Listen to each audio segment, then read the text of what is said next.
दे मा बुंनो सानदों नोंथां?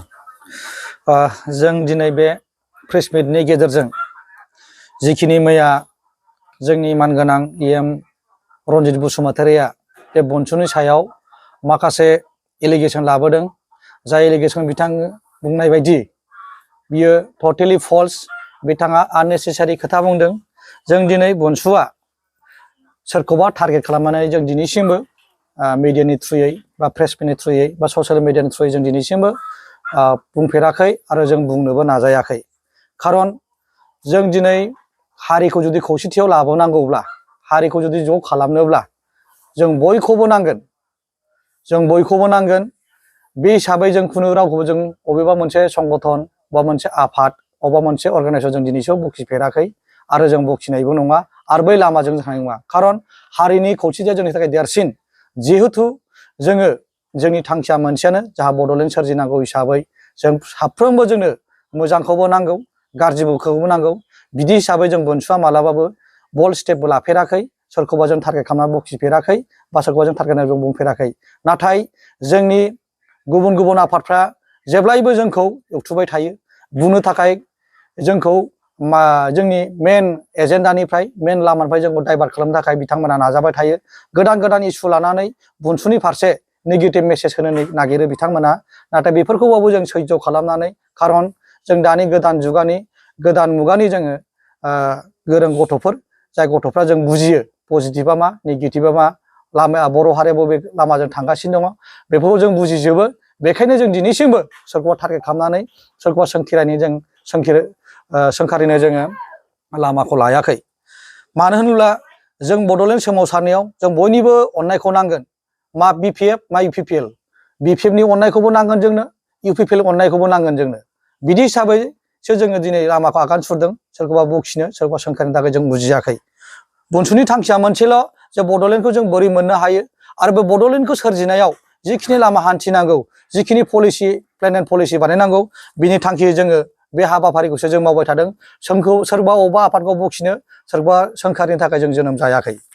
आरो बिनि गेजेरजों जोङो थांनाय जिहेथु फ्राइडे नाइटनि जिथु घटना 9 थारिखनि जिथु घटना, बे घटनानि सायाव जों डिसि अफिसाव जोङो माखासे मेम'रेन्डाम होदों।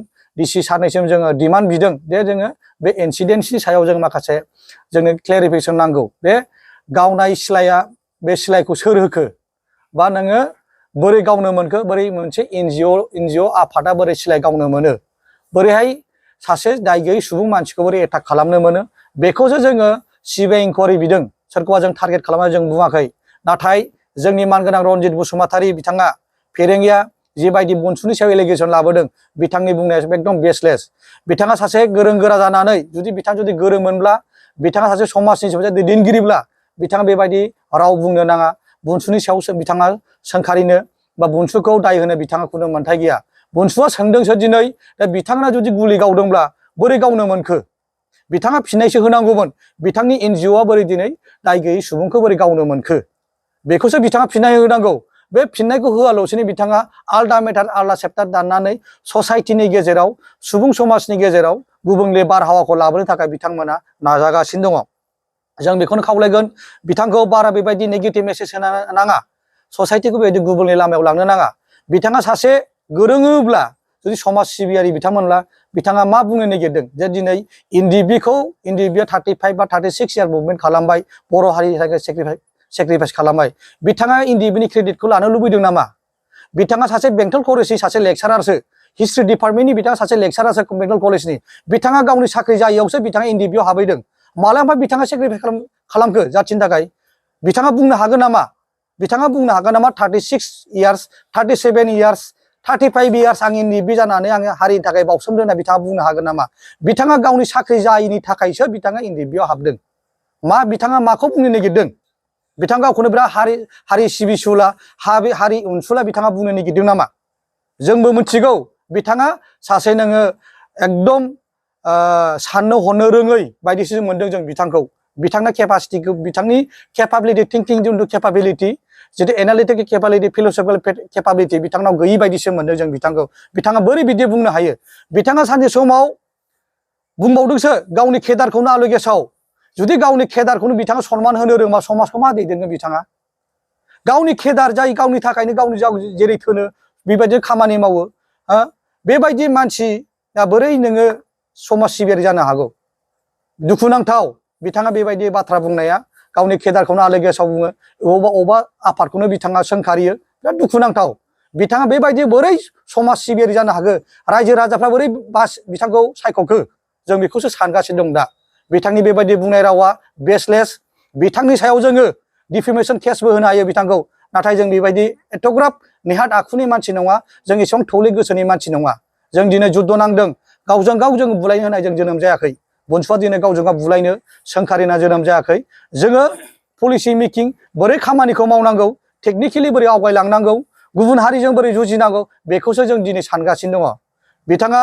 पलिटिकेल डिपार्टमेन्टआव हाबनाय लोगो लोगो जाहा था बुंबानो जानाय नङा फ्रिडम अफ स्पिच दं होननानै फ्रिडम अफ एक्सप्रेसन दं होननानै बेबायदि जानला मोनला खोथाखौ बाहायोब्ला बिथाङा बहुत भुल जागोन आरो ससाइटिनि गेजेराव बिथाङा गाज्रि नोजोरजों बयजोंबो नायजागोन बिथाङा स' आं बिथांखौ खावलायगोन बिथाङा आननेसेसारि खोथाखौ बुंनो नाङा आरो बेबायदि वार्ड जाय नेगेटिभ वार्ड बिथाङा बिराद गाज्रि नेगेटिभ वार्ड बाहायदों जे बिथांनि लिडारनि खुगानिफ्राय बेबायदि ओंखारा दिनैसिमबो नोङो बिथांमोन इन्टारनेशनेल एजेन्डाखौनो नाय इन्टारनेशनेल निउसखौनो नाय नेशनेल निउसखौनो नाय बिथांमोन बेसेबां गिदिर गिदिर लेखा गोरोंफोर दङ बिथांमोना दिनैसिमबो बेबायदि नेगेटिभ लेंगुवेज बाहायफेराखै जिनुइन खोथा रायलायो डिबेट होनानै नोङो टपिकनि सायाव टपिक खोथाखौ रायलायो बेबायदिसो नोङो डिबेट होनो हानाय केपासिटि थानांगौ जोंनि लिडारफोरनाव बे थौले गोसो बे बिटिसिखौ लानानै बे थाइखा जराखौ लानानै बे सान्थिफोरखौ लानानै बे काजलगावखौ लानानै पलिटिक्स गेलेबा जागोन नामा बिथांमोना जुदि दम दङब्ला नेशनेल लेभेलसिम फै नेशनेल लेभेलसिम पलिटिक्स गेले